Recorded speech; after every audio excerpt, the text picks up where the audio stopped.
요한복음은 크게 두 부분으로 나눌 수 있어요. 1장부터 11장까지가 한 토막이고 12장부터 21장까지가 한 토막입니다.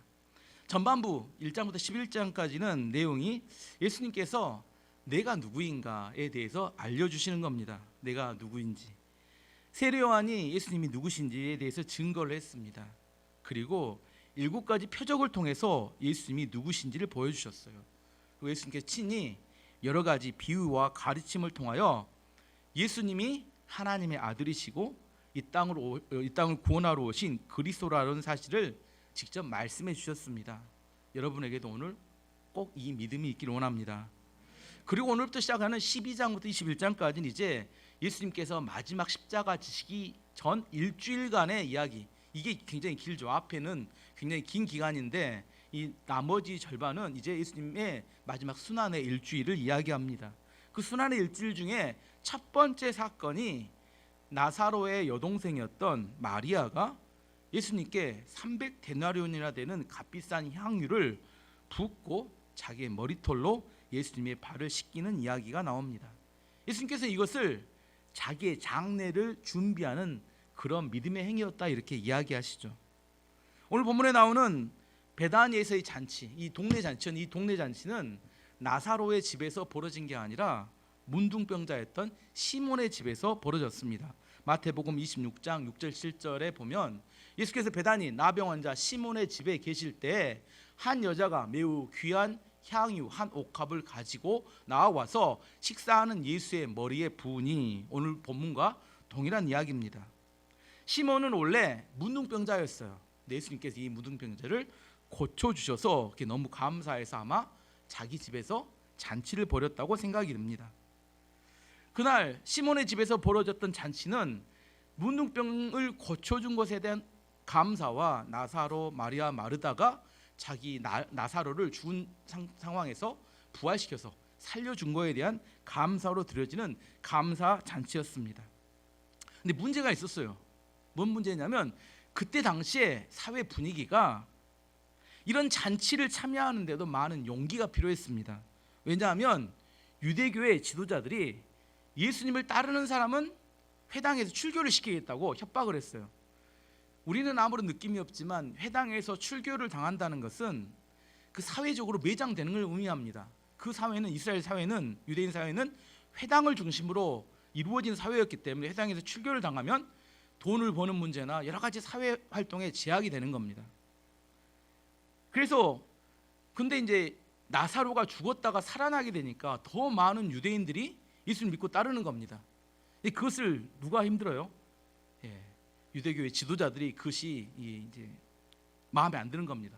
더욱더 독이 올라서 이제 그 예수님을 그대로 두면 안 되겠다 이렇게 생각한 겁니다. 그 사회 분위기를 표현한 게 오늘 9절에서 11절까지 이렇게 이야기합니다. 유대인의 큰 무리가 예수께서 여기 계신 줄을 알고 오니 이는 예수만 보기 위함이 아니요 죽은 자 가운데 살리신 나사로도 보려 함이러라. 대제사장들이 나사로까지 죽이려고 모의하니 나사로 때문에 많은 유대인이 가서 예수를 믿음이러라. 이제 나사로가 죽어서 많은 사람들이 예수님을 더 많이 따르자 이번에는 누구까지 죽이려고 한다고요? 예수님도 죽일 뿐더러 이제 나사로까지 죽여야겠다. 이게 그때 당시의 사회 분위기였어요. 겉으로 보면 협박과 위협이 있는 상황에서 공개적으로 잔치를 벌이면서 우리가 예수님을 따릅니다 이렇게 이야기하는 것은 앞으로 어떤 고난이 오거나 예수님처럼 죽임을 당할 수 있는 위협의 상황이었다는 겁니다. 그럼에도 불구하고 그 잔치에 참여한 사람들은 뭐 하는 거예요? 나는 예수님을 공개적으로 따릅니다를 인정하는 겁니다. 어떻게 이런 용기 있는 행동 여러분 하시겠습니까? 코로나만 있어서 이렇게 뭐 난리를 쳐도 교회를 안 나오는데 병이 무서워서 안 나오는지 아니면 잡혀가는 게 무서워서 안 나오는지는 모르겠지만 어쨌든 이런 위험한 상황에서 공개적으로 사회적으로 매장될 수 있는 그런 상황에서 이런 용기 있는 잔치를 벌일 수 있는 이유가 뭐였을까요? 왜 그랬을까요? 받은 바 은혜가 컸기 때문입니다. 죽은 지 사흘이 돼서 무덤에 있는 오빠를 살려주셨던 은혜가 있으니까. 사회적으로 제약이 되고 더 이상 활동을 못하는 문둥병을 예수님이 고쳐주신 은혜가 있었기 때문에 이 은혜로 인해서 흘러넘치는 감격과 감동이 외부의 압박을 얼마든지 이길 수 있었습니다. 은혜를 받으면 가능합니다. 하지만 은혜를 받지 못하면 주변 환경에 카멜레온처럼 색깔을 바꿔가며 살아갑니다. 세상 사람을 만나면 세상 사람처럼, 교회 오면 믿는 사람처럼. 근데 어떨 때가 곤란해요? 이 합법 같이 만나면 교회 사람하고 세상 사람이 같이 만났네. 뭐 어떤 색깔을 내야 돼요? 어떤 색깔을 내야 돼요? 카멜레온이 양쪽에 이렇게 색깔을 못 찾으면 나중에 터져 죽는데요. 어느 색깔을 맞춰야 될지 모르니까. 그래서 은혜 받지 못한 사람은 항상 고민이 많습니다.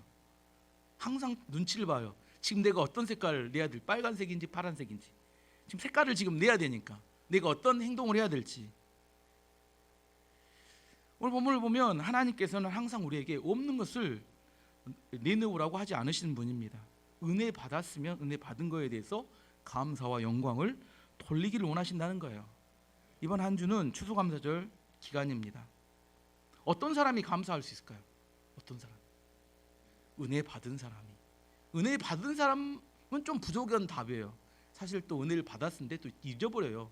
우리 주 은사가 망각. 주로 잊어버리니까. 예전에 받았지만 기억도 못해요. 그래서 은혜를 기억하는 사람들이 감사할 수 있는 겁니다.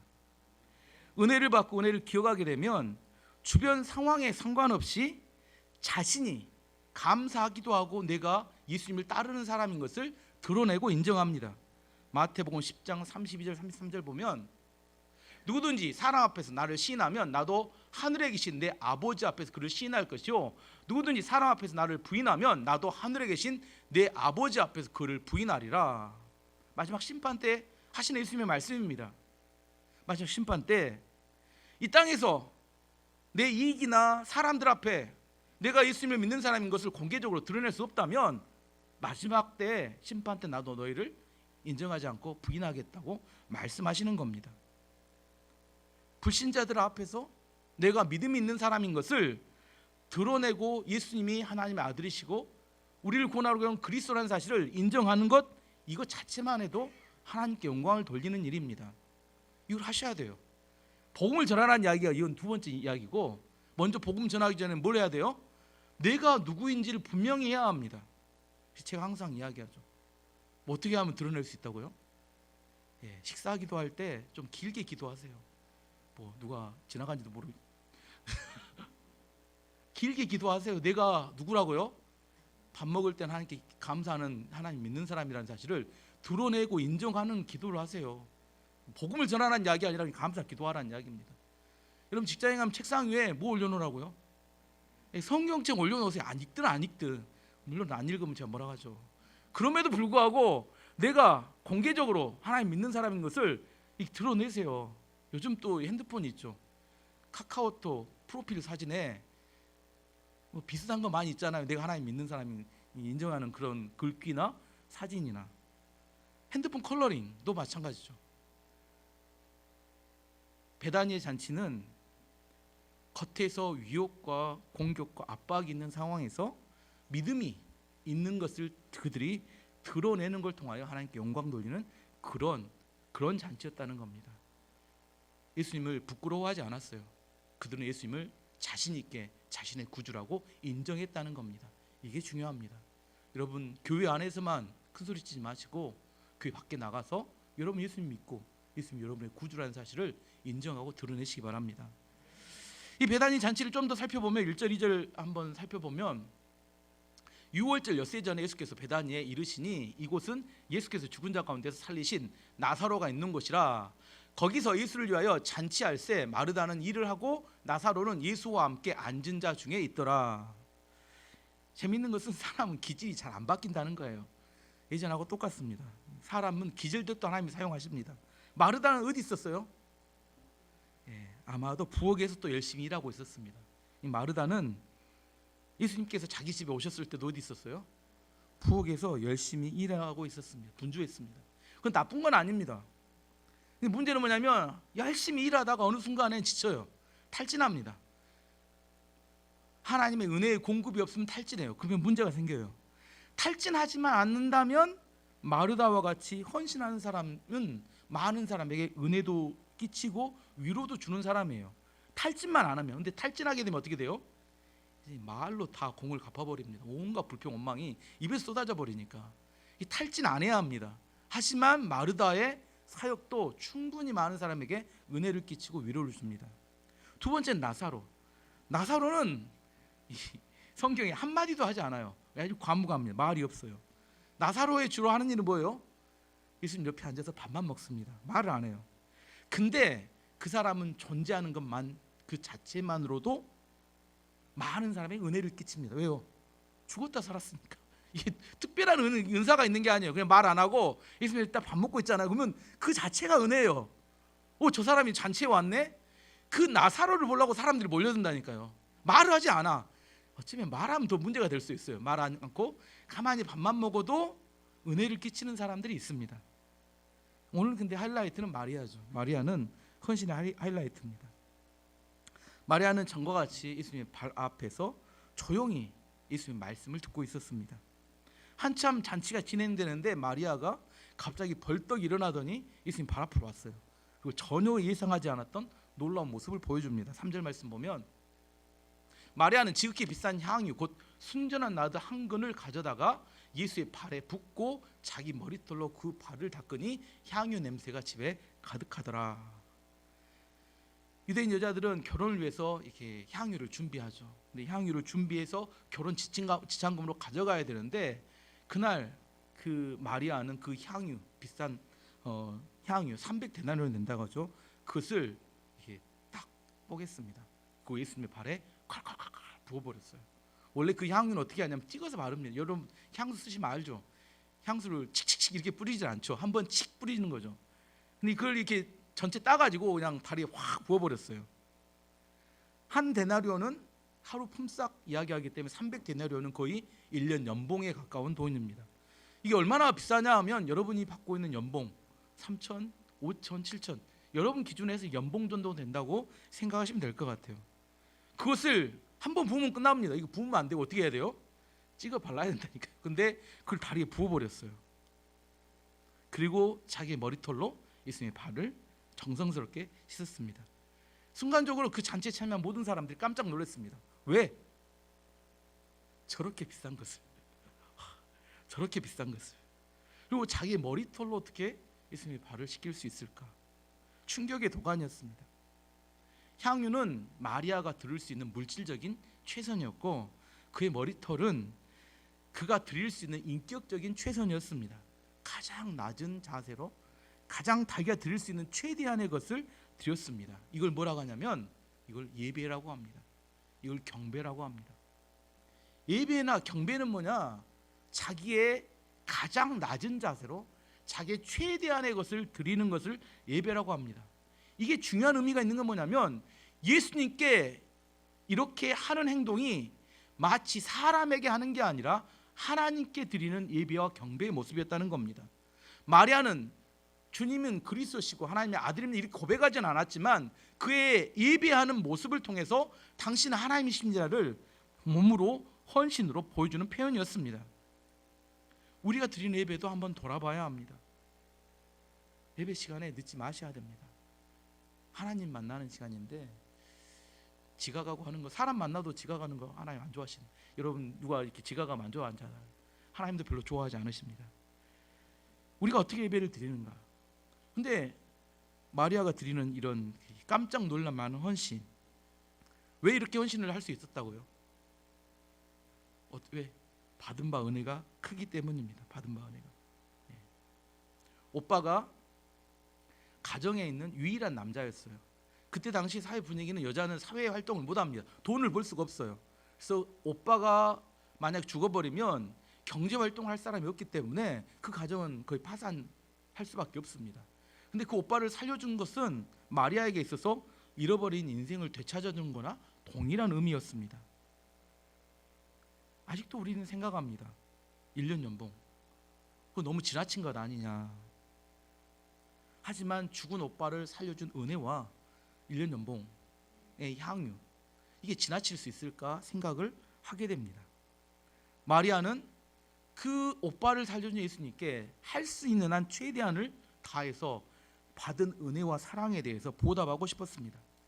마리아는 예수님 앞에 앉아서 예수님 말씀을 주의 깊게 들으면서 예수님에 대한 특별한 통찰력이 생겼던 것 같아요. 예수님 얼굴을 보면서, 그날 잔치 참여하는 예수님 얼굴을 보면서 뭔가 알 수 없지만 무거운 얼굴 표정과 뭔가 단단히 결심한 듯한 느낌을 받았던 것 같습니다. 예수님께서 이틀 뒤에 이런 이야기를 하세요. 요한복음 12장 27절에 이런 이야기를 하십니다. 지금 내 마음이 괴로우니 무슨 말을 하리요? 아버지여, 나를 구원하여 이때를 면하게 하여 주옵소서. 그러나 내가 이를 위하여 이때에 왔나이다. 예수님께서는 머지않아 일주일 내에 본인이 십자가에 달려 죽을 것을 알고 계셨던 것 같아요. 근데 인간적으로는 예수님도 인간이셨으니까 져야는 되지만 지고 싶지는 않은 마음, 이 마음 때문에 마음이 무거웠어요. 가야 할 길입니다. 알아요. 본인도 그것을 위해서 왔다는 것도. 하지만 실제로 십자가를 지는 것은 또 다른 이야기가 됩니다. 그래서 예수님도 할 수만 있으면 피하게 해달라고, 면하게 해달라고 하나님께 기도합니다. 예수님은 뭐 넉넉하게 십자가를 진 거 절대 아닙니다. 물론 자발적으로 지셨지만 그 고통스러운 과정은 피하고 싶으셨다는 겁니다. 근데 마리아는 가까이서 예수님을 보면서 그 마음의 무거운 마음과 그 모습을 통해서 어렴풋하게 직감적으로 이 잔치가 어쩌면 예수님과의 마지막 잔치가 될지 모르겠다는 그런 느낌이 있었다는 거예요. 그래서 자기가 드릴 수 있는 최상의 예배와 헌신을 해야겠다고 이렇게 결심한 것 같습니다. 그리고 자기가 가지고 있는 최상의 향유와 자기가 낮출 수 있을 만큼 머리카락으로 예수님께 예배하고 경배했습니다. 이 마리아가 이 옥합을 깨뜨리고 자기의 머리카락으로 예수님 발을 씻기니까 그 향유 냄새가 집에 가득하면서 그때 분위기를 이렇게 묘사합니다. 3절 말씀 다시 한번 보면, 마리아는 지극히 비싼 향유 곧 순전한 나드 한 근을 가져다가 예수의 발에 붓고 자기 머리털로 그의 발을 닦으니 향유 냄새가 집에 가득하더라. 그 향유가 이렇게 부어지면서 그 온 집안이 향유 냄새가 가득했다는 겁니다. 그 잔치제에서 먹었던 음식보다 마리아의 헌신으로 인해서 사람들이 느끼는 그 향유 냄새, 그게 모인 사람들의 마음을 감동했다는 이야기입니다. 행복감을 느꼈다는 거예요. 다시 한번 정리해 보면, 그날 무등병자 시몬의 집에 있었던 분위기는 시몬을 무등병에 고쳐줬던 그 은혜가 있고, 또 나사로를 죽었다가 살려줬던 그 은혜가 있고, 또 마리아가 그 자기의 최선을 다해서 드리는 예배를 통해서 그 감동과 감격이 있어서 천국을 느낄 수 있었다. 이게 요약입니다. 저는 여러분의 가정에 이런 향유 냄새가 가득하기를 원합니다. 우리 교회 안에 들어오면 이 향유 냄새가 가득한 교회가 되기를 원합니다. 하지만 중요한 건 뭐냐면, 이 향유 냄새는 고난이 없는 상황이 아니었습니다. 질병이 없는 상황도 아니었어요. 죽음이 없지도 않았습니다. 외부적으로는 압박이 있었고 내부적으로는 질병과 죽음이 있었습니다. 그럼에도 불구하고 예수님이 함께 하시니까 치유가 일어나고 회복이 일어나면서 천국을 경험하는 겁니다. 감사는 상황이 좋기 때문에 하는 게 아니라 고난과 어려움에서 진짜 감사가 나옵니다. 하박국 3장 17, 18절 보면, 비록 무화과나무가 무성하지 못하며 포도나무에 열매가 없으며 감람나무에 소출이 없으며 밭에 먹을 것이 없으며 우리의 양이 없으며 외양간에 소가 없을지라도 나는 여호와로 말미암아 즐거워하며 나의 구원의 하나님으로 말미암아 기뻐하리로다. 상황이 우리의 마음을 좌지우지하면 그건 믿음이 아닙니다. 그 어떤 상황임에도 불구하고 우리는 하나님으로 인하여 기뻐하고 즐거워하는 게 진짜 감사합니다. 그 무능병자 시몬의 집이 그 잔치로 인해서 이런 헌신을 통해서 너무 행복한 분위기가 됐는데, 이게 정말 꼴보기 싫은 사람이 있었어요. 악한 마귀는 우리가 행복한 걸 견디지 못합니다. 그래서 악한 마귀는 우리가 싸우고 다투기를 원해요. 은혜, 감사, 감동, 예배 이런 걸 보면 악한 마귀는 화가 납니다. 누굴 통해서 그 화가 드러나요? 가룟 유다를 통해서 드러납니다. 온 집안에 향유 냄새가 가득하니까 그 가득한 향유 냄새 때문에 누가 화가 났냐면 가룟 유다가 몹시 화가 나서 그 분위기를 깨뜨리기 원했습니다. 그래서 5절에 이렇게 이야기합니다. 이 향유를 어찌하여 300데나리온에 팔아 가난한 자들에게 주지 아니하였느냐 하니, 300데나리온 되는 이 비싼 향유를 왜 허비하느냐, 왜 낭비하느냐, 이런 의미예요. 가난한 자들에게 주면 요긴하게 쓸 수 있었을 것 같은데 이런 이야기를 합니다. 그걸 보면서 막 화가 났어요. 화가 났는데, 화가 나면 뭐 해야 돼요? 화가 난 대로 참아야 되는데 이 너무 끌어오르니까 입으로 툭 튀어나온 이야기가, 이런 이야기가 나와버린 거예요. 예수님이 계셨기 때문에 소리 지르지는 않았지만 그 얼굴 표정과 말투에서 냉소적인 정죄가, 찬기운이 확 흘렀을 겁니다. 가룟 유다의 이야기를 들어보면 그렇고 논리적으로 또 들어보면 일리는 있는 이야기입니다. 300데나리온이면 일당을 10만 원만 잡으면 3천만 원입니다. 3천만 원을 예수님의 발에다 콱 부어봤어요. 한 번에 끝입니다. 이게 너무 지나친 거 아니냐? 적당히. 어떻게 적당히요? 한 300만 원짜리 붓고 2,700만 원을 헌금으로 드리면 얼마나 좋아요? 아닌가요? 30만 원짜리도 괜찮잖아요. 붓고 2,970만 원짜리는 70만 원 헌금으로 드리면 얼마나 좋아요? 아닌가요? 그리고 나머지는 가난한 자들을 위해서 해주면 어쩔까? 가룟 유다만 이런 생각을 할까요? 네. 근데 가룟 유다가 나중에 며칠 뒤에 본심이 드러납니다. 가룟 유다가 이렇게 이야기한 본심이 뭐냐? 본심이 뭐였어요? 오늘 6절이 그 본심과 진심을 이렇게 이야기합니다. 이렇게 말하면 가난한 자들을 생각함이 아니요 그는 도둑이라 돈꾀를 막고 거기 넣은 것을 훔쳐가미로라, 이렇게 이야기합니다. 가룟 유다는 가난한 자들을 핑계댔지만 실제 마음은 뭐였다고요? 도둑이었다는 겁니다. 원래 가룟 유다는 그 예수님의 돈꾀를 맡은 사람이었고 회계를 받습니다. 근데 회계를 보다가 가끔씩 뭘 빼가요? 돈을 훔쳤던 것 같아요. 300데나리온의 향유를 어떻게 안 하고 똑 분질러 가지고 붓지 말고 그냥 예수님이 발 앞에 이렇게 딱 갖다 놓으면, 그걸 가져다가 시장에서 팔아서 사역비로 보탰으면 조금씩 빼서 쓸 수 있으면 얼마나 좋을까, 이런 생각을 하다가 그 아쉬움에 화가 끌어오른 겁니다. 근데 이런 사람들을 조심해야 합니다. 겉으로는 가난한 사람들을 핑계대지만 실제로는 자기 이익을 챙기는 사람들입니다. 어떤 목사님이 이런 말씀하셨습니다. 정말 가난한 사람들을 섬기는 사람은 이미 가난한 사람들 옆에 가 있기 때문에 이런 말을 하지 않는다는 겁니다. 이런 말을 하는 사람들은 가난한 사람들 옆에 가지 않으면서 말로만 가난한 사람들을 돕는 척합니다. 또 항상 이야기합니다. 자기는 한 푼도 내지 않으면서 어떤 사람들이 돈을 내야 된다고 이야기하는 사람들이라는 겁니다. 이런 사람들은 이기적이고 인색하고 사람들을 선동하기 좋아한다고 합니다. 이 가룟 유다의 본심이 며칠 뒤에 드러납니다. 어떻게 드러나요? 자기 스승인 예수님을 은 30냥에 팔아버립니다. 은 30냥은 그때 당시에 그 노예 한 명의 가치고 데나리온으로 한 사람은 120데나리온 정도 된다고 합니다. 가룟 유다가 왜 스승을 팔아버렸어요? 돈에 대한 욕심 때문에. 가룟 유다는 평소에 돈에 대해 초연한 척 이야기합니다. 그리고 가난한 사람들에 대해 생각하는 사람처럼 이야기해요.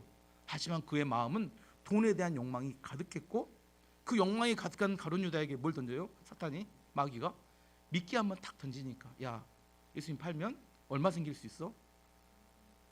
그 초라한 은 30냥 생길 수. 이 이야기에 웬만해서는 넘어가지 않아야 되는데 이 이야기에 뭐요? 마음이 혹 넘어가 버린 겁니다. 요한복음 14장 2절, 요한복음 13장 2절이 이렇게 말합니다. 마귀가 벌써 시몬의 아들 가룟 유다의 마음에 예수를 팔려는 생각을 넣었더라, 이렇게 이야기합니다. 가룟 유다는 예수를 팔 생각이 자기 생각이었다고 생각했을까요? 마귀가 준 생각이었다고 생각했을까요? 마귀가 준 생각이었어요? 자기 생각이었어요? 성경이 보면 마귀가 준 생각이었죠. 마귀가 준 생각이었습니다. 예수 팔아라, 이렇게 이야기했어요. 내 마음속에 탐욕이 있으면, 돈에 대한 탐욕이 있으면 그게 자기 생각처럼 들어요. 마귀가 예수님 팔아라 했는데 자기는 자기 주관과 확신대로 예수님 팔아야겠다 이렇게 생각했다고 착각이 오게 됩니다. 그래서 탐심과 탐욕을 조심해야 합니다. 왜냐하면 마귀가 합법적으로 들어오는 권리를 우리가 허용해 주는 겁니다. 내 마음의 탐심과 탐욕은. 골로새 3장 5절이 이렇게 말합니다.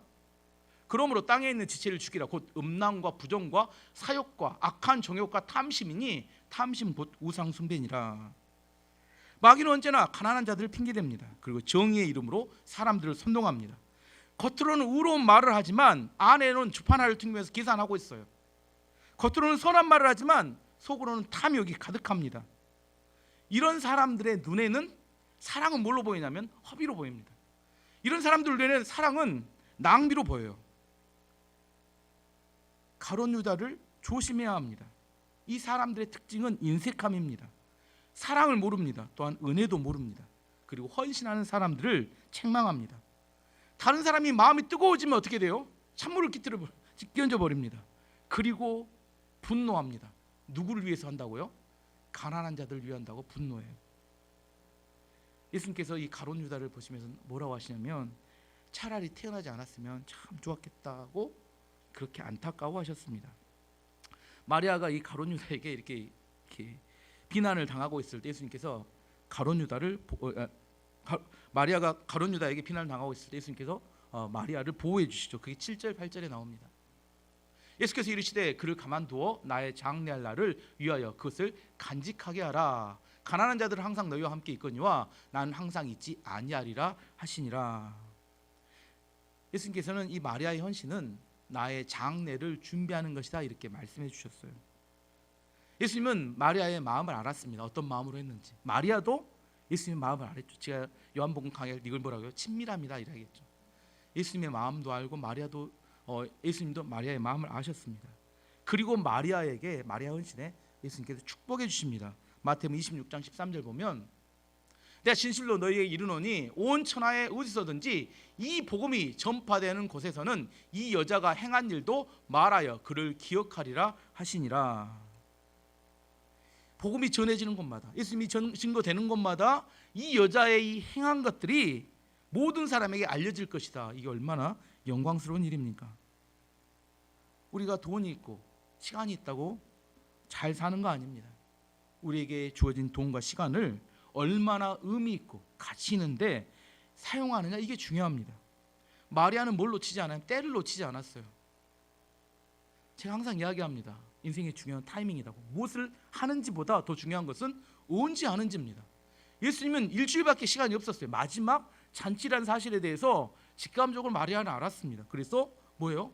예수님의 장례를 위해서 자기의 최대한의 예배를 드려야겠다고 결심하고 자기가 가졌던 최대한 것, 그 다음에 자기가 가장 낮추어서 예수님께 최고의 예배를 드렸습니다. 그리고 그것이 축복이 돼요. 지금 우리도 2000년 전에 저 나라에 마리아가 저게 누구 어떻게 알겠습니까? 이 성경을 보니까 마리아가 이렇게 헌신했구나 이렇게 생각하는 거죠. 오래전 인도에서 사역했던 미국 선교사님의 간증입니다. 어느 날 겐지지강에 갔다가 돌아오는데 어떤 인도 여자가 두 아들을 데리고 겐지지강 쪽으로 가는 것을 보았습니다. 근데 그 오래 인도에 선교사를 했기 때문에 직감적으로 저 여자가 아들 한 명이나 두 명을 자기가 믿는 신에게 바치려고 간다는 생각이 들었어요.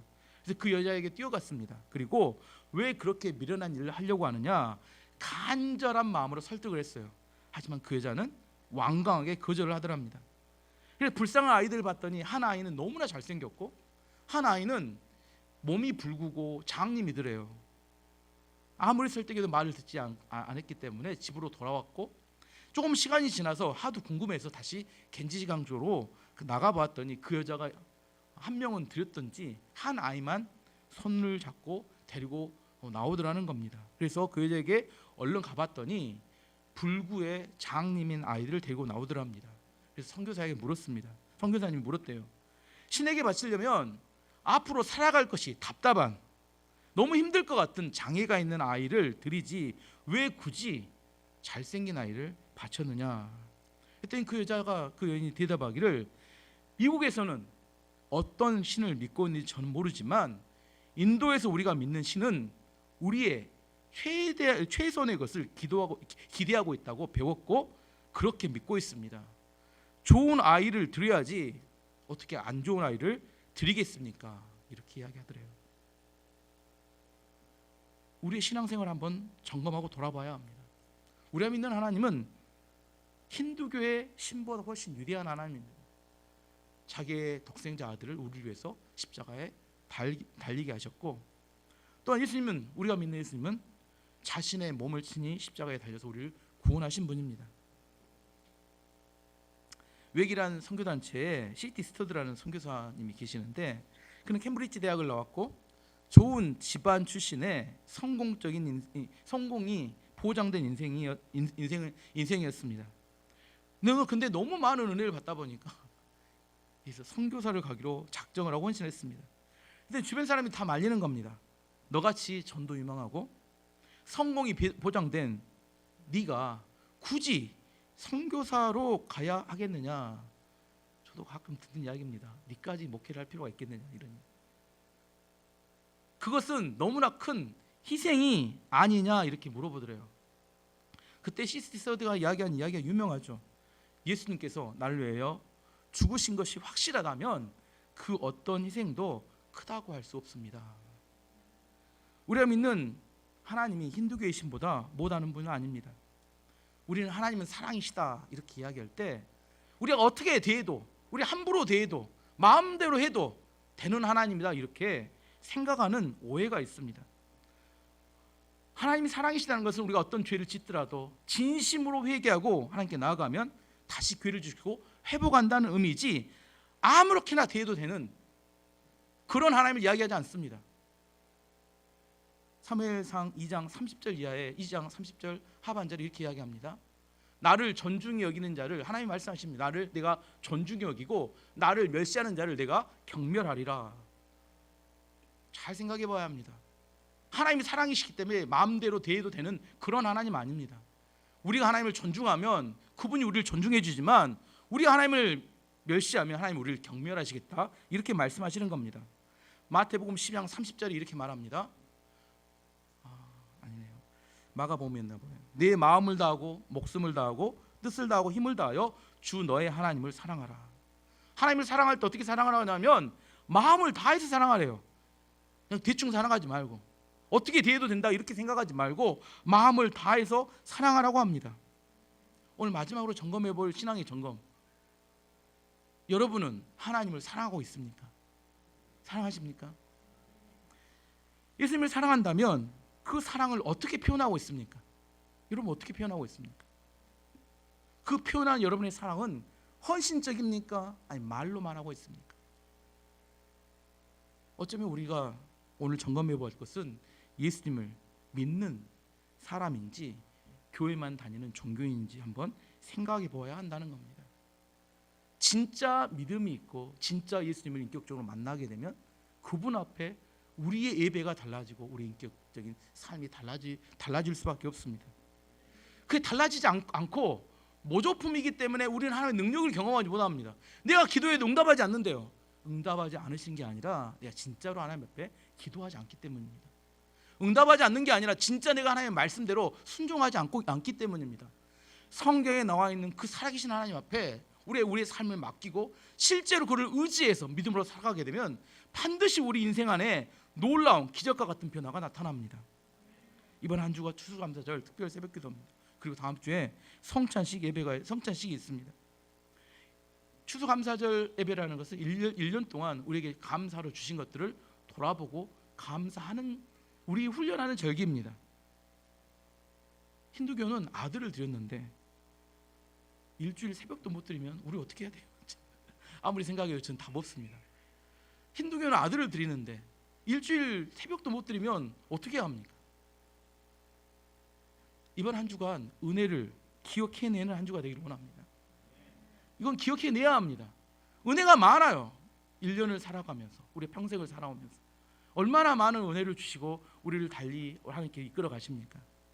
그 은혜를 기억해 내시고 여러분 감사가 여러분의 삶에, 여러분이 그런 감사하는 삶을 살아내야 합니다. 마리아는 오늘 그 감사를 어떻게 표현했어요? 뭘 깨뜨렸다고요? 옥합을 깨뜨렸습니다. 마지막으로 물어볼게요. 여러분 뭘 깨뜨릴 게 있어요? 한번 깨뜨려 봤으면 좋겠습니다. 저도 부담이 됩니다. 뭘 깨뜨려야 되나? 심장을 깨뜨리면 안 될 것 같고 좋은 심장을 주라고 한번 해야 되나? 하나님 이 심장 가져가시고 좋은 심장을 주셨으면 좋겠습니다. 하나님이, 예수님이 오늘 그 마리아의 모습을 보고 감동할 수 있을 정도, 그 정도 예배가 있으면 좋겠습니다. 우리 삶에서 예수님이 너무 쉬워졌어요. 죄짓고 회개하면 용서해줘. 이거 신앙 아닙니다. 이게 가짜입니다. 그런 가벼운 하나님 아닙니다. 정말 우리가 인격적으로 예수님 만나게 되면 그 안에서 누릴 수 있는 충분한 마흔 은혜와 축복이 이번 특별 새벽기도 기간을 통해서 우리에게 주어지기를 예수 그리스도의 이름으로 축원합니다. 시간 다 함께 기도하도록 하겠습니다.